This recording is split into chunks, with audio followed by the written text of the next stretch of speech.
Have you ever looked in the mirror and asked, why the hell am I still stuck? You have ideas, you have dreams, and deep down, you know you're capable of more. But you wake up every day feeling like you're living someone else's life, just going through the motions, waiting for something to change. Let me break it to you.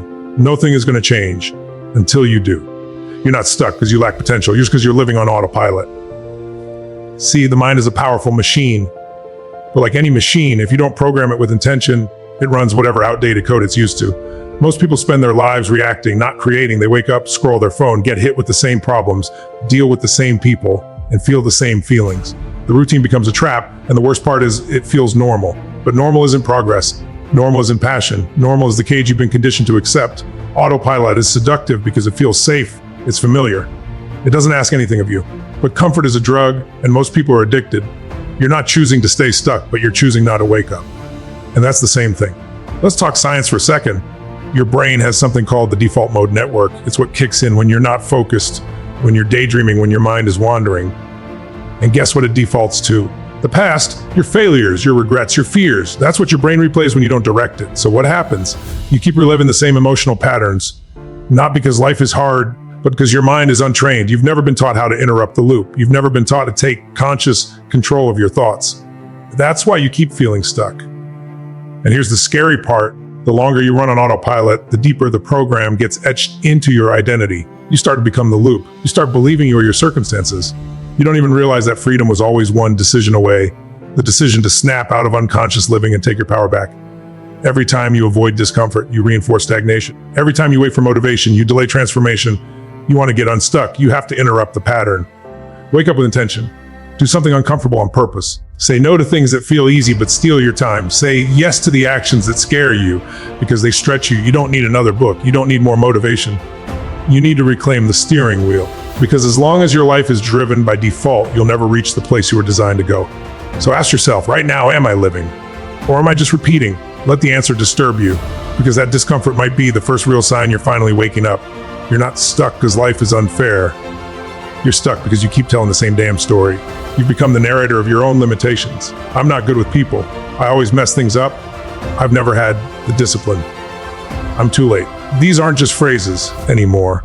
They're beliefs that have hardened into your identity. And you repeat them so often, they feel like truth. But they're not truth. They're a script, and you're reciting it so well, you've forgotten it's fiction.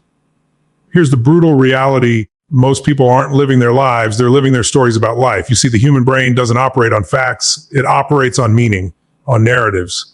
We experience the world not as it is, but as we are. And your story acts like a lens. It either expands your possibilities or suffocates them. If your story says, I'm broken, then even when opportunities show up, you'll subconsciously reject them because they don't align with the character you believe yourself to be.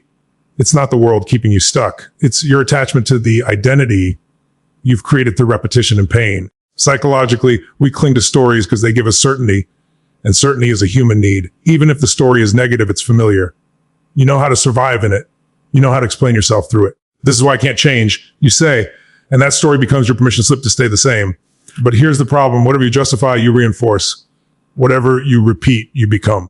Your identity becomes your prison. You want freedom. Then you need to get honest. You need to ask, whose voice is this really? Who told you you weren't enough? Who convinced you that you weren't worthy of love, of success, of joy? And why are you still letting that old voice write your present day script? You can't build a new life if you're still loyal to an outdated version of yourself. It's like trying to run the latest software on a system that hasn't been updated in 10 years. It crashes. You crash, not because you're broken, but because the story you're running isn't compatible with where you're trying to go. Listen carefully to your thoughts today. Catch the phrases that come out of your mouth without thinking. Those little disclaimers, those quiet self-deprecating remarks. I'm not the type of person who. I've always struggled with. Those aren't casual words. They're instructions to your subconscious. And your subconscious is always listening. The moment you change your story, everything changes. Because stories shape identity, and identity drives behavior. You can't outperform the story you tell yourself. So if you want radical transformation, you don't just need new goals. You need a new internal narrative. This isn't about lying to yourself. It's about reclaiming authorship, about choosing the words you live by, about refusing to let your past dictate your future. So I'll leave you with this. Are you living your truth or just repeating your trauma? The pen is still in your hand. Start writing a new chapter, one that matches the life you know you're meant to live. You're not stuck because you lack talent. You're stuck because you're addicted to comfort. That's it. That's the trap. You keep choosing what's easy, what's familiar, what doesn't scare you. And you've convinced yourself that's being smart or safe, but really it's slow suicide. Comfort is the silent killer of growth. It doesn't scream at you. It doesn't break the door down. It just sits quietly next to you every day whispering, you're fine. You don't need to push today. You'll start tomorrow. And tomorrow never comes because comfort doesn't have a finish line. It just has a loop. Let's be clear, your brain is designed for survival, not greatness. It's wired to keep you from pain, from risk, from anything that feels unfamiliar. That was helpful 100,000 years ago when danger meant lions and starvation. But today, the danger isn't a predator, it's your own potential. The fear isn't death, it's change. And that's the twist. The very thing that could transform you is the same thing your nervous system is trained to avoid. So what do? You settle, you stay in the same city, the same job, the same relationship, the same habits. Not because they're fulfilling, but because they don't challenge you. And the longer you sit in comfort, the more your fire dies little by little, not all at once. But here's the paradox. Comfort feels good in the moment, but it costs you long-term peace. Growth, on the other hand, feels uncomfortable in the moment, but it gives you long-term freedom. You want to break out of this, you've got to make discomfort your new compass. That means doing the thing you usually avoid. That means waking up an hour earlier when your body begs for sleep. That means starting the project even when you're unsure it'll work. That means speaking up when your voice shakes. That means walking away from people who enable your mediocrity, even if they've been in your life for years. You can't tiptoe your way into greatness. You have to train yourself to get comfortable being uncomfortable, because that's where all the magic is. That's where your courage lies. That's where your future self is waiting for you. And the crazy part, once you start leaning into discomfort, your nervous system adapts. What used to scare you becomes normal. The reps rewire your brain. You start craving progress more than you crave safety. But that only happens if you start, not tomorrow, not next week. Now is uncomfortable, and that's exactly why it's the perfect place to begin. So I want you to ask yourself something and answer it honestly.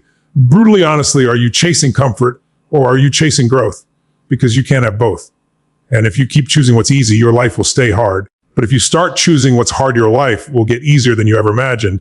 When was the last time you looked yourself in the mirror and didn't flinch?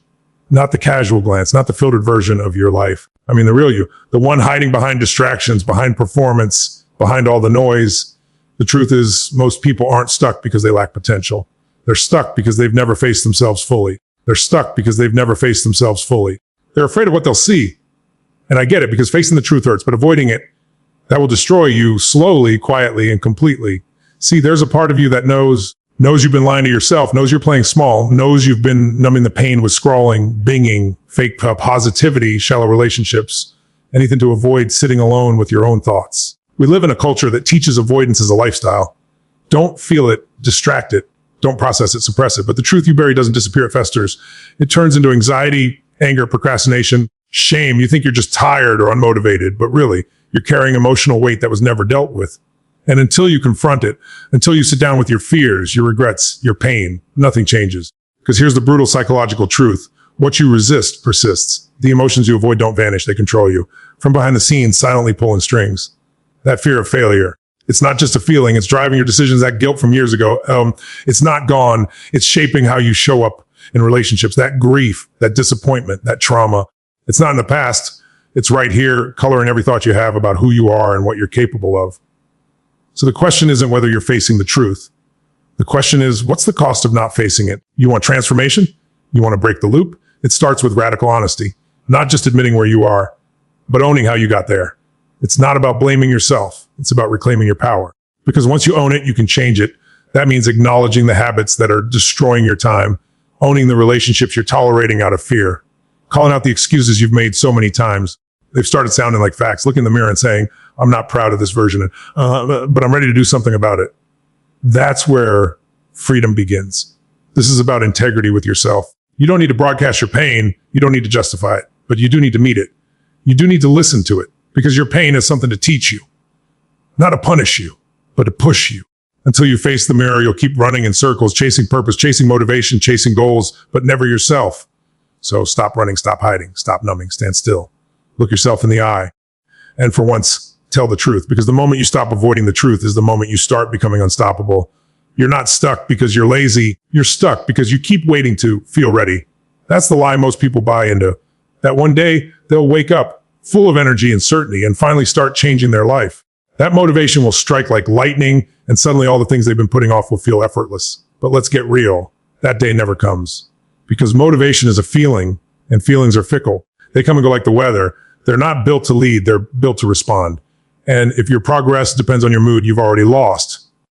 Because most days you won't feel like doing the work. Most days you'll feel tired, overwhelmed, doubtful. And if your standard is, I'll do it when I feel like it, you're setting your life on pause, possibly forever. The hard truth, you don't need motivation. You need discipline. See, motivation asks, do I feel like it? Discipline says, it doesn't matter. I do it anyway. Discipline is what separates people who start from people who finish. It's the decision to honor your future over your feelings, to keep showing up even when it's boring, even when it's hard, even when no one's watching, clapping, or caring. And the deeper part of this, most people think they need motivation because they're chasing dopamine, not transformation. They want progress to feel good, not to be effective. But the process of real change isn't glamorous. It's gritty, it's uncomfortable, it's repetition, done without applause. Here's the psychology behind it. Your brain has been conditioned to seek immediate gratification, likes notifications, sugar, entertainment, fast rewards. But discipline is about delayed gratification. It's doing what's necessary now so that you can live free later. That's a neurological war, and if you haven't trained your mind, you'll lose every time. But here's the power move. Discipline is a skill, not a gift. You build it like a muscle. With reps, you don't wait to feel disciplined. You act disciplined, and eventually your feelings catch up. That's how neural pathways are reprogrammed. That's how you build a life based on vision, not emotion. And you want to know something else. Once you get past the resistance, discipline starts to feel better than motivation ever did. Because it's stable, it's dependable, it's power in your hands, not in the hands of your environment, your past, or your mood swings. You stop being a slave to how you feel and start being the architect of who you are. So if you're still stuck, if you're still waiting for the perfect mood to strike, I've got news for you. It's not coming. But you can. You can come alive through action. You can become the kind of person who follows through. Not because it's easy, but because you've finally decided you're done negotiating with weakness. So from this moment forward, stop asking yourself if you're motivated. Start asking if you're committed. Because the life you want doesn't belong to the most inspired. It belongs to the most disciplined. How many dreams have you buried just to fit in with people who don't even know who they are? You say you feel stuck. But what if the real reason is this? You're surrounded by the wrong energy. You're trying to grow in an environment built to keep you small. You want to evolve, but you're living in a cage of comfort, validation, and approval. That's not just a physical trap. That's a psychological prison. People often underestimate the power of their environment. They think willpower is enough. But willpower is like a match. It burns bright, then dies quickly. What really shapes you is proximity, the energy, the habits, and the mindset of the people you interact with every single day. Whether you realize it or not, you are in a constant state of emotional osmosis. You absorb the beliefs of the people around you. If you're surrounded by people who settle, you'll start to think settling is normal. If you're surrounded by people who complain, you'll start finding reasons to feel like a victim. If you're surrounded by people who fear risk, you'll start doubting every bold move your soul wants to make. It's not about judgment. It's about awareness. Because if your circle doesn't reflect your vision will eventually shrink to fit your circle. That's the gravity of mediocrity. It pulls down whatever dares to rise. And here's where it gets even deeper. The people who fear your growth will always label it as arrogance. They'll say you've changed, and they're right. You have. Because growth demands separation. You cannot climb the mountain while clinging to people who refuse to leave the valley. Some connections are only meant for a season. And the longer you hold on to expired relationships, the more you delay your evolution. Now, that doesn't mean you cut everyone off and walk alone forever. What it means is you get intentional. You audit your circle. You ask the hard questions. Who calls me higher? Who holds me accountable? Who reminds me of what I'm capable of? Not what I should be afraid of.